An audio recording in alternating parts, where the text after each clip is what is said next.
Fala galera, Guina na voz e hoje o vídeo é sobre a travesti. Eu resolvi fazer esse vídeo e dividir essa história com vocês devido à quantidade de comentários e mensagens que eu recebi pelo vídeo de ontem, o vídeo sobre a Copa do Mundo do Catar, sobre as ações que serão tomadas contra os gays se eles demonstrarem alguma ação afetiva entre eles durante a Copa do Mundo no Catar. E para quem não me conhece, eu trabalhei no metrô de São Paulo por 12 anos. A gente atendia ali nessas estações centrais muitas ocorrências de travesti esfaqueado, travesti baleado ou travesti que esfaqueavam ali seus clientes que não queriam pagar os seus encontros. Se você tiver um mínimo de empatia, você vai tentar entender o porquê aquela pessoa se sujeita àquela vida. E por várias e diversas vezes eu me coloquei nesse lugar. Não porque às vezes eu queria me colocar nesse lugar de compreensão, mas porque era tão triste a situação que eu só queria ouvir o porquê que ele se encontrava naquela situação. E as histórias, por incrível que pareça, as histórias são 99% parecidas. As histórias dessas pessoas são as mesmas histórias. E é isso que eu gostaria de dividir com vocês. A história sobre essa travesti que eu tive, na verdade, o prazer de encontrar ali e me tornar um ser humano muito melhor a partir daquele dia. A travesti, ela se denominava Simone. E a Simone, ela entrou na Estação Luz, ela tinha sido esfaqueada, pedindo ajuda, numa situação bem grave. Demos os primeiros socorros ali. E durante esses primeiros socorros, ela foi ficando mais tranquila, né? E a gente encaminha essas ocorrências para o hospital. Enquanto a gente esperava ali a viatura para encaminhar essa ocorrência para o hospital, a gente batia um papo, né? Eu comecei a bater um papo com ela. E comecei a perguntar por que ela se encontrava naquela situação, né? E ela começou a contar a história dela. E é isso que eu gostaria de dividir aqui com vocês. Bom, mas antes de falar da Simone adulta, eu queria falar da Simone criança. Que eu acho que a gente precisa começar a falar sobre esse tipo de assunto quando esse assunto ainda é uma criança.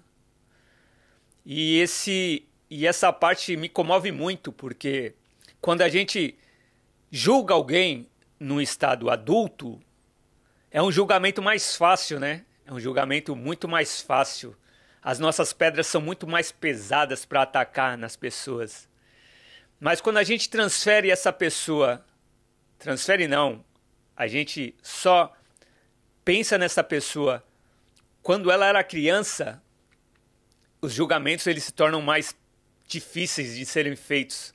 As pedras se tornam mais leves, porque julgar uma criança é completamente impossível na minha visão. E era isso que eu gostaria de dividir aqui com vocês, principalmente. A história das crianças antes de se tornarem travestis. Que eu acho que as pessoas precisavam enxergar um travesti na rua, enxergar uma criança antes de se tornar um travesti. E essa história é uma história, infelizmente, que é normal entre elas. Que é uma história de quando eles eram crianças, infelizmente eles sofriam, na sua maioria, abusos de todos os tipos. E se você parar para perguntar para qualquer travesti que você conheça ou se permita conhecer, você vai ver que essa história é meio comum, infelizmente. Quando eles eram crianças, eles sofriam abusos. Abusos dos pais, abusos dos tios, abuso dos avós, abuso sexual. Realmente, eram abusados sexualmente quando eles eram crianças. E aí eu paro para pensar, o que torna uma criança? Quais são os traumas que essa criança carrega para o resto da vida quando ela descobre que o que ela passou eram abusos feitos pelo próprio pai, pelo próprio tio, pelo próprio avô? Como é que isso vai refletir na cabeça dessa criança quando ela compreende isso? E esse é o ponto principal dessa história.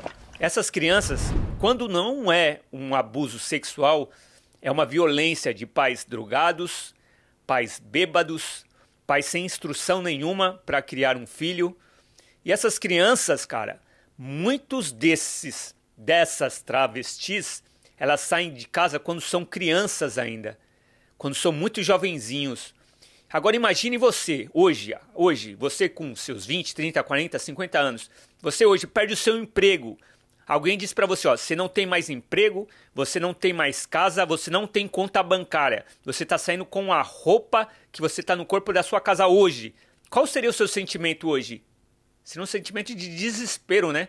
Porque para onde você vai? Você não tem amigos para ir, você não tem parentes para ir, você não tem dinheiro para pagar um hotel, você não tem dinheiro para comprar comida. Você está saindo exatamente sem nada naquele momento para a rua, absolutamente sem nada.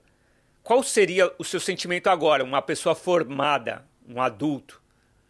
Eu confesso que eu me sentiria bem desesperado. É o que eu sinto aqui quando eu passei dificuldades, algumas dificuldades de não ter o dinheiro para pagar o aluguel. Se eu não pagou o aluguel aqui, você é despejado. Se você não tem dinheiro, você não come. Então, imagina para uma criança de 8, 7, 6, 10, 12 anos, 15 anos, está saindo de casa ali porque descobriu que tudo que ele passava na vida não era certo, eram abusos sexuais, abusos físicos. E aí, como que a gente pode definir quais serão as escolhas dessa pessoa agora? Se as escolhas que elas farão serão escolhas por necessidade, né? E essa travesti, a Simone, ela começou a me contar que ela descobriu com 6, 7 anos que ela era abusada sexualmente, que aquilo não era normal pelo próprio pai. O pai era drogado, bêbado, a família era muito humilde, muito simples e não tinha instrução nenhuma para criar um filho, não tinha condições psicológicas, financeiras para criar um filho. E essa criança foi para a rua, porque aquilo feria muito, aquilo machucava, porque além dos abusos sexuais, existia uma violência muito grande, sofreu uma violência muito grande. E decidiu sair de casa por esse motivo. Foi para a rua, foi para a região central de São Paulo. Só que quando essa criança chega lá na região central de São Paulo, ela é aquela criança inocente que não conhece ninguém, que não tem nada. E ela vai morar na rua. Ela chega lá, ela vai morar na rua. Só que na rua ela vai encontrar outras crianças que passaram muitas das vezes a mesma situação. Alguns ali já estão usando droga. Ninguém vai lá fiscalizar todos os dias se está chegando uma criança nova. Porque é muito fácil falar que depois de 2, 3 anos, olha lá, a criança não quer sair da rua, a criança está acostumada com a rua. Mas é muito fácil falar isso se o Estado não se preocupa em estar todos os dias na rua acolhendo a criança que acabou de chegar na rua. Essa criança é muito mais fácil você convencê-la que ali não é um lugar bom para ela. Quando a criança chega lá. Então, é obrigação do Estado, sim, estar todos os dias ali na região central de São Paulo, mapeando quem são as crianças. Eu sei que não é fácil mudar a cabeça de uma criança que está lá já há muito tempo, há 1 ano, 2 anos. Ela foi criada com aquela rotina. É a mesma coisa que você chegar para mim e falar assim, Guina, a partir de hoje você não joga mais o seu futebol de segunda-feira, você tem que mudar hoje obrigatoriamente da sua casa, você tem que mudar hoje o seu emprego e vai morar lá numa outra cidade, num outro lugar, e você não tem escolha por isso. Eu vou falar, como assim você vem aqui mudar minha vida? Por mais que essa minha vida seja ruim. Não adianta o Estado querer lá tirar a criança da rua depois que a criança criou raiz na rua. Então o Estado é responsável sim por ir lá, fiscalizar todos os dias e tomar cuidado com as crianças novas que chegam, a criança que não criou raiz. Mas enfim, então essa criança, a Simone, ela chegou lá já com uma cabeça totalmente transformada, cheia de traumas, e essa foi não uma opção dela, mas o que a vida, o que a ignorância e o que a violência a tornou. E agora eu vou te perguntar aqui, quem foi lá na rua antes perguntar para Simone se ela precisava de ajuda, enquanto ela era criança? Ela não teve auxílio nenhum enquanto morava na rua, enquanto era uma criança. E o tempo foi passando, ela foi crescendo, ela foi se tornando um adulto. E ali, depois da sua adolescência, chegou a fase adulta. Só que ali, cara, ela já está enraizada na rua, cheia de vícios, inclusive do vício de droga. E eu queria te perguntar aqui, sinceramente, você acha que numa entrevista de emprego, chega um travesti morador de rua, você e mais alguma pessoa ou eu, quem é que o empregador vai escolher nesse momento? Você acha que o travesti ele vai ser escolhido para trabalhar no seu mercadinho de esquina? O travesti vai ser escolhido para trabalhar no seu office, no seu escritório? Você acha que o travesti vai ser escolhido? Quais são as opções de trabalho do travesti? Ah, Guina, mas ele não sai da rua, quando ele cresce ele entende que aquilo não é bom. Cara, quando ele cresce, ele já tá cheio de traumas. Ele tá tipo, foda-se, tô nem aí mais. Porque se existe justiça em vida, comigo não houve justiça. Você acha que é fácil mudar a rotina de um drogado? De uma pessoa que cresceu na rua? Você acha que é fácil? É de uma hora para outra que você vai lá mudar a rotina de uma pessoa que cresceu na rua. E ninguém enxergou essa criança antes, cara. Ninguém se preocupou com essa criança antes. Essa criança cresceu, cheia desses problemas, se tornou lá o travesti, porque a única opção que a resta é vender o próprio corpo, em cima de uma opção sexual que ela foi totalmente violentada, que ela foi totalmente imposta a ser. E eu não estou nem falando das crianças que nasceram gays e cresceram num ambiente violento a ponto de, enquanto crianças, fugirem de casa.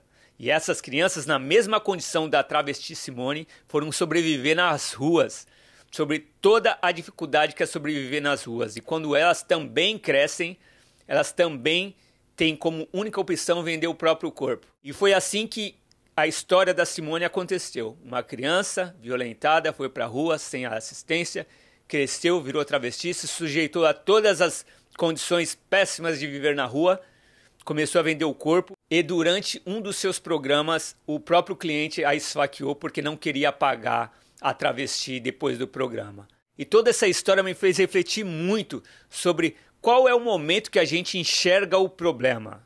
Quando a pessoa está na rua já se prostituindo, ou quando a gente não vê que aquela pessoa foi uma criança, passou por vários problemas e dificuldades, abusos, violência, e a gente não a enxergou lá nas ruas do centro de São Paulo.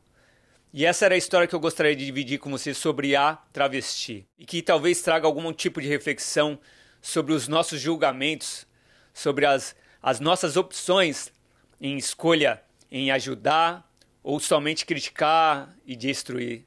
Eu acho que a gente precisa enxergar um pouco mais as pessoas como seres humanos e as suas histórias. Porque quando a gente enxerga histórias, e principalmente quando a gente enxerga as crianças primeiro, com certeza as crianças vão nos comover muito mais. E essa era a mensagem que eu gostaria de dividir aqui com vocês. Eu esqueci de pedir o like no vídeo. Se você assistiu até aqui, deixe o seu like no vídeo. Se inscreva no canal. Se você não está inscrito, se inscreva, ative o sininho, que a gente precisa muito da participação de vocês. O seu like, a sua inscrição é muito importante aqui para nós. Deixe aqui o seu comentário, a sua opinião sobre esse tema, sobre isso tudo que eu disse aqui nesse vídeo. Deixa aqui, se você assistiu até aqui, deixe os seus comentários, coloque sua opinião, suas críticas e sugestões, que eu vou estar lendo todas, beleza? Galera, essa era a ideia que eu gostaria de passar para vocês e muito obrigado por participarem aqui do nosso canal. Guina na Voz, te vejo no próximo vídeo.